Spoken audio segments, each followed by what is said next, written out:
অন্তর্বর্তীকালীন সরকারের মৎস্য ও প্রাণী সম্পদ উপদেষ্টা ফরিদা আক্তার বলেছেন, শহীদের পরিবার আমাদের কাছে অত্যন্ত গুরুত্বপূর্ণ। যে পরিবারগুলোতে উপার্জনকারী হিসেবে একমাত্র অবলম্বন ছিল তারা না ফেরার দেশে চলে গেছে। যার ভাই, স্বামী, সন্তান এবং স্বজনহারা হয়েছেন, তাদের বেদনার কান্না আজও থামেনি। সেই পরিবারকে আগলে রাখতে সর্বদাই প্রস্তুত রয়েছে অন্তর্বর্তীকালীন সরকার। বর্তমান সরকারের উপদেষ্টা হিসেবে আমি মনে করি একটু দেরি হয়েছে তাদের খোঁজ খবর নিতে। আমরা সিদ্ধান্ত নিয়েছি, যারা এখনো পর্যন্ত বিভিন্ন হাসপাতালে চিকিৎসাধীন অবস্থায় রয়েছেন তাদের উন্নত চিকিৎসার ব্যবস্থা ও পুনর্বাসন করার লক্ষ্যে কাজ করব। এদিকে সমাজ কল্যাণ উপদেষ্টা শারমিন এস খুরশিদ বলেছেন, আমাদের কাছে আহত নিহতের সংখ্যা আছে ২০ থেকে ২৫ হাজারের মতো। আমরা প্রত্যেকটি পরিবারের কাছে পৌঁছাতে চাই। তবে প্রতিটি পরিবারের কাছে পৌঁছানো খুব কঠিন কাজ। সাহসের প্রতীক হয়ে বিশ্বকে বাংলাদেশ চিনিয়েছে শহীদ আবু সাইদ। রংপুরে ছাত্র অভ্যুত্থানে নিহতের পরিবারকে অর্থ সহায়তার সব সময় পাশে থাকবে অন্তর্বর্তীকালীন সরকার।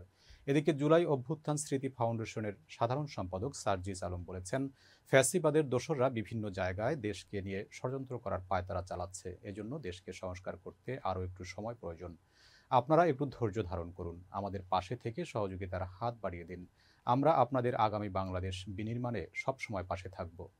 দুপুরে রংপুর শিল্পকলা একাডেমি হল রুমে জুলাই শহীদ স্মৃতি ফাউন্ডেশনের উদ্যোগে রংপুর বিভাগের মোট ৬৫ জন শহীদের মধ্যে ৪৪ জন শহীদ পরিবারকে নগদ ৫ লাখ টাকার চেক বিতরণ অনুষ্ঠানে মৎস্য প্রাণী সম্পদ উপদেষ্টা ফরিদা আক্তার, সমাজ কল্যাণ উপদেষ্টা শারমিন মুর্শিদ উপস্থিত ছিলেন। এ সময় জুলাই অভ্যুত্থান স্মৃতি ফাউন্ডেশনের নিজস্ব তহবিল থেকে ৬৫ জন নিহত পরিবারের মধ্যে ৪৪ জন শহীদ পরিবারের হাতে নগদ ৫ লাখ টাকার চেক বিতরণ করা হয়।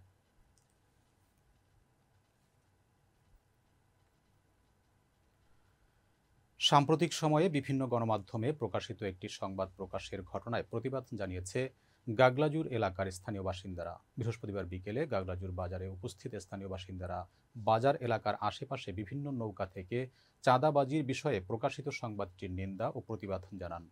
এ সময় সাবেক উপজেলা যুবদলের বন ও পরিবেশ বিষয়ক সম্পাদক এবং ইউনিয়ন যুবদলের আহ্বায়ক কমিটির সদস্য মোহাম্মদ রাসেল খান, সাবেক যুবদল নেতা মোহাম্মদ শরীফ মিয়া, সাবেক ইউনিয়ন স্বেচ্ছাসেবক দলের সাধারণ সম্পাদক তাপস, ওয়ার্ল্ড যুবদলের সভাপতি মোহাম্মদ হানিফ মিয়া ও যুবদল নেতা রাকিব মিয়া সহ স্থানীয় বাসিন্দারা উপস্থিত ছিলেন। তারা জয়যাত্রা টেলিভিশনকে জানান, গত ১৫-১৬ বছর যাবৎ বাজার ও আশেপাশের এলাকাগুলোতে চাঁদাবাজি করত যেসব সংঘবদ্ধ অপরাধীরা, তাদের প্রতিহত করাতে শোয়েফ ও তার সহযোগীদের অভিযুক্ত করা হচ্ছে। এমনকি তারা এটাও দাবি করেন যে রাজনৈতিক প্রতিহিংসাবশত তাদের বিরুদ্ধে অপপ্রচার হচ্ছে।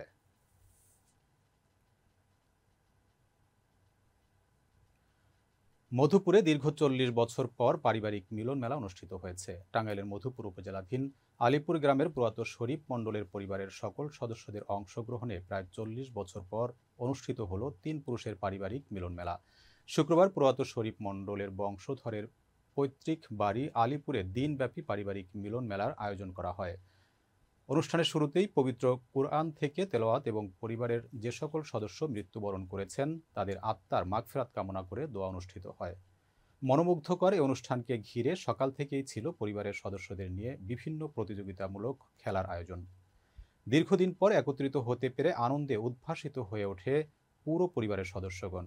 পরিবারের প্রয়াত মৌলভী মোহাম্মদ হাসান আলীর সন্তান মধুপুর ধনবাড়ী উপজেলার বিএনপির জাতীয় নির্বাহী কমিটির সদস্য, আগামী জাতীয় সংসদ নির্বাচনে মনোনয়ন প্রত্যাশী অ্যাডভোকেট মোহাম্মদ আলীও রয়েছেন। এই মিলন মেলায় পরিবারের অন্যান্যের মধ্যে উপস্থিত ছিলেন আলতাফ হোসেন, আব্দুস সালাম, রুহুল আমিন, আনোয়ার হোসেন, আক্তার হোসেন, বাচ্চু মিয়া, রফিকুল ইসলাম, অ্যাডভোকেট মোহাম্মদ আলী, রানু, রুনু, রেখাসহ ৩২ জন ভাই বোন ও তাদের সন্তানাদি এবং নাতি নাতনিগণ। অনুষ্ঠান শেষে খেলায় বিজয়ীদের মাঝে পুরস্কার বিতরণ ও লটারি ড্র অনুষ্ঠিত হয়। অনুষ্ঠানটির সঞ্চালনায় ছিলেন মোহাম্মদ জাহিদুল কবির বিপ্লব।